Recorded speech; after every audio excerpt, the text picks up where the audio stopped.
Welcome to Pollachi vlogs. நம்ம இன்றைக்கி வந்து பதிமலை பாலமுருகன் திருக்கோயிலுக்கு தான் வந்திருக்கிறோம். ஸோ இது வந்து பார்த்திங்க அப்படின்னா கும்மிட்டிபதி அப்படிங்கிற ஒரு ஊரில் இருக்குது.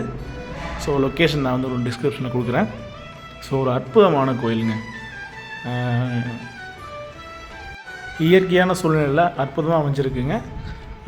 அதுக்கு முன்னாடி என்னென்னா, இந்த மலைக்கு ஏறும்போது யாருமே செருப்பு போட்டு போயிடாதீங்க. கீழே வந்து உங்களுக்கு வந்து போர்டு வச்சுருக்காங்க. ஸோ யாருமே மலை ஏறும்போது செருப்பு போட்டு போக வேண்டாம். இந்த மலை ஃபுல்லாக ஏறும்போது பார்த்திங்கன்னா இது ஒரு அற்புதமான ஒரு ஃபீல் உங்களுக்கு வந்து கொடுக்கும். ஒரு அவ்வளோ ஒரு ரம்மியமான இயற்கை சூழ்நிலை அமைஞ்சிருக்கக்கூடிய இடத்துல தான் அந்த கோயில் இருக்குதுங்க. அளவான மலை தான், ஒரு 300 படிக்கட்டு அந்த ரேஞ்சுக்குள்ளே தான் இருக்குதுன்னு நினைக்கிறேன். சுற்றிலையுமே அவ்வளோ ஒரு இயற்கையான சூழ்நிலை அமைஞ்சிருக்கு. ஸோ இந்த படியெல்லாம் பார்த்திங்க அப்படின்னா மலையிலே செதுக்கியிருக்காங்க. செதுக்கி அப்படியே படிக்கட்டு பண்ணியிருக்காங்க. அற்புதமான ஒரு இடம். ஸோ என்ன ஒரு ரெக்வஸ்ட் அப்படின்னு பார்த்திங்க அப்படின்னா, யார் இந்த மாதிரி இடத்துக்குலாம் போகும்போது குப்பையவோ இந்த நீங்கள் சாப்பிடக்கூடிய பொருளை யாரும் போட்டு வந்துடாதீங்க. சுத்தமாக வச்சுக்கணும்.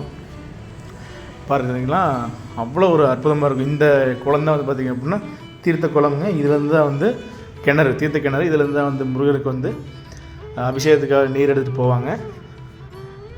ஒரு ரம்மியமான பிளேஸ் பார்த்திங்க அப்படின்னா அவ்வளோ ஒரு அற்புதமாக இருக்கும். அந்த காற்று நீங்கள் ஃபீல் பண்ணுறதுக்கு வந்து அவ்வளோ ஒரு அற்புதமாக இருக்குங்க. காலையில் டைமில் ஈவினிங் டைமில் போனீங்க அப்படின்னா ஸோ அவ்வளோ ஒரு ஃபீல் கிடைக்கும். அதுதான் வந்து முருகருடைய சன்னதி. இப்போ எனக்கு கொண்டு போகிறாங்க பாருங்கள். சின்ன ஒரு இதுக்குள்ளே தான் வந்து முருகர் இருப்பார். எஸ், நம்ம அற்புதமான முருகரை நம்ம வந்து தரிசனம் பண்ண போகிறோம். பாருங்கள், சொல்கிறதுக்கு எல்லாம் வார்த்தை இல்லைங்க. அப்படி இருப்பார் முருகர். வந்து ரம்மியமாக இருப்பாருங்க பார்க்குறதுக்கு. நீங்கள் அவர் கூட பேசலாம், அவர் உங்க கூட பேசுவார். ஸோ சொன்னது தான், நீங்கள் வந்து அந்த குப்பையை போடுறது அசுத்தம் பண்ணுறதெல்லாம் பண்ணிடாதீங்க தயவு செஞ்சு. ஏன்னா பெரிய பெரிய மலையிலலாம் பார்த்திங்க அப்படின்னா பழனி இந்த மாதிரி இடத்துலலாம் க்ளீன் பண்ணுறதுக்கு ஆள் இருக்கும். ஸோ இங்கே நம்ம தான் வந்து சுத்தமாக வச்சுக்கணும்.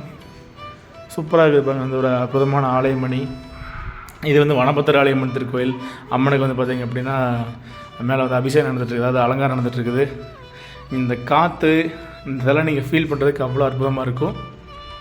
இங்கே பார்த்திங்க அப்படின்னா ஒவ்வொரு செவ்வாய்க்கிழமை, வெள்ளிக்கிழமை, சஷ்டி இந்த மாதிரி என்ன விசேஷ நாட்கள்லேயும் வந்து பார்த்திங்க அப்படின்னா சிறப்பு அலங்காரம் பூஜை நடக்குதுங்க. அமாவாசை இந்த மாதிரி டைமில் அன்னதானம் போடுறாங்க. ரொம்ப அருமையாக இருக்கும். ஸோ வாய்ப்பு கிடைச்சா கண்டிப்பாக நீங்கள் இந்த கோயிலுக்கு வந்து விசிட் பண்ணி பாருங்கள். அருமையான ஒரு ஃபீல் உங்களுக்கு கிடைக்கும். ஸோ அவ்வளோதான், இந்த வீடியோ வந்து நம்ம வந்து முடிச்சுக்கிறோம். நீங்கள் வந்து வெயிட் லாஸ் பண்ண நினச்சிங்க அப்படின்னா எங்களுக்கு கான்டெக்ட் பண்ணுங்கள். Thank you every one. டாட்டா, பாய். நெக்ஸ்ட் வீடியோவில் பார்க்கலாம்.